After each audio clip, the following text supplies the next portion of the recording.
Now, look, balancing harshness with kindness is something that Napoleon did very, very well. Okay, Napoleon used to be very rarely he would praise people, and very rarely he would punish. So balance punishment and reward. Avoid spoiling them. Don't give them too many rewards. Don't give them too many praises. You got these freaking holistic ass leaders always giving praise at every moment of the day, and to the point where it doesn't even penetrate the mind. As they get to as they may take you for granted if you spoil them. That's why Jordan Belfort, he said that he will pay them a lot, but he will make sure they spent a lot so that they could depend on him, right? So yeah, he spoiled them, yeah, sure, but he created such a lifestyle in the office that even though he was spoiling them, they still needed him. So that's one way. The way that we're talking about is give them something, but not too much where they don't need you no more, right? So avoid spoiling them. Avoid spoiling them with praise. Avoid spoiling them with validation. Make that rare. Conversely, excessive punishment can also do that same thing to morale. Remember, this is all about maintaining morale, maintaining motivation, maintaining their eyesight on the cause. So the next thing is that the next part about about kindness and punishment is that make kindness rare yet impactful. So, for example, Napoleon, he would ask one of his generals in front of everyone after a battle. He'd be like, "Hey, tell me who's your most." Actually, let me find it here because it's actually.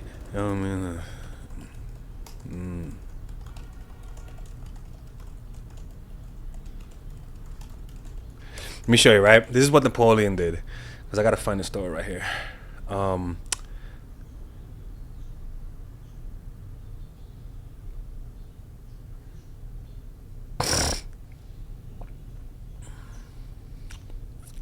So, during one of Napoleon's many military campaigns, there was an instance where he demonstrated his ability to inspire loyalty amongst his troops through immediate recognition and promotion.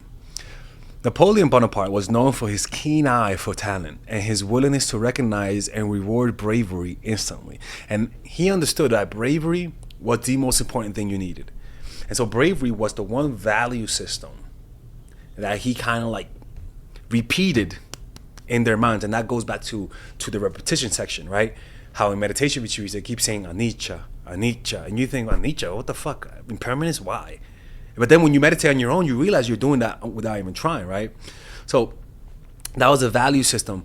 And that value system, he led by example. Remember, he would fight in front, lead them to battle from the front, not from the back, right? So the particular incident occurred during the Italian campaign. While inspecting his troops before a crucial battle, Napoleon noticed a band musician who had displayed extraordinary valor in previous skirmishes.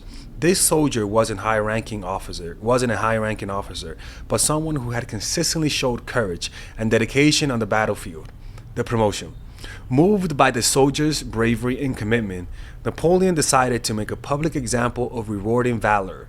He called the band musician forward in front and assembled troops, and on the spot, promoted to the rank of officer. This spontaneous act of recognition had a profound impact on the morals of the army. The significance behind this is this. The promotion served as a powerful message to the rest of the soldiers that their efforts and bravery will not go unnoticed and could be rewarded at any moment. It motivated others to strive for excellence and courage, knowing that even those in low ranks could rise through the ranks based, right? And that, honestly, that is very powerful, because especially promoting someone who thought they weren't being observed is such a powerful thing, right? But also, you can also do the same. Who's the most coward one? And they were like, him. All right, get the fuck out. That too could also work, right? But the key is that you lead by example, because then people will see this as hypocritical if you don't do that. Similarly, make anger and punishment rare but significant. Set high standards. that few can reach, and encouraging competition. If you guys enjoy that content, that's actually part of my course called The Feminine Woman.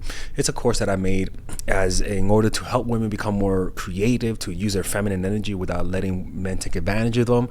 It's pretty much a self-help course, a course for the modern woman today and how to navigate being a woman in the workplace, in romantic relationships, because it is hard to balance being a woman but also being independent, right? Your masculine energy can take you over a little bit too much.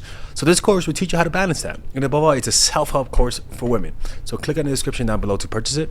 And if you guys enjoy that type of content, I'll see, you guys can purchase it and subscribe to a similar story, but with punishment, with Napoleon, was during the intense battles of Napoleonic War.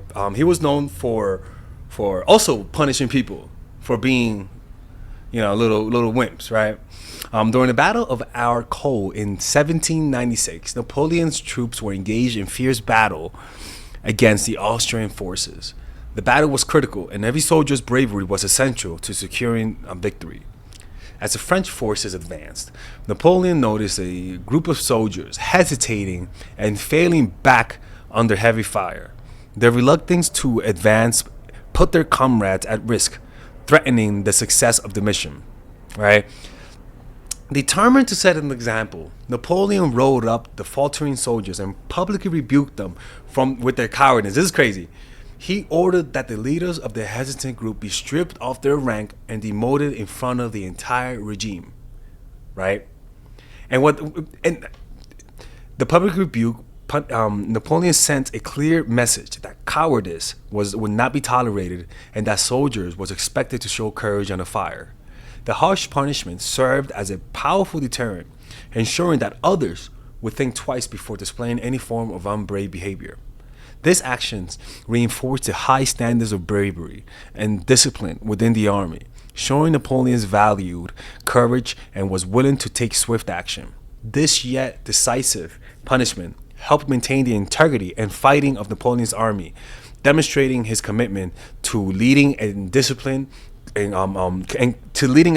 courageous forces, right? And this is the key, is that you have to, when you see it, punish it quickly and swiftly. 1 second, right? Because sometimes you see it, you don't do nothing about it, and then once they see that you notice them being wimps and not brave, and you don't punish it, then that lowers their morale even more. You know what I'm saying? I think what happened.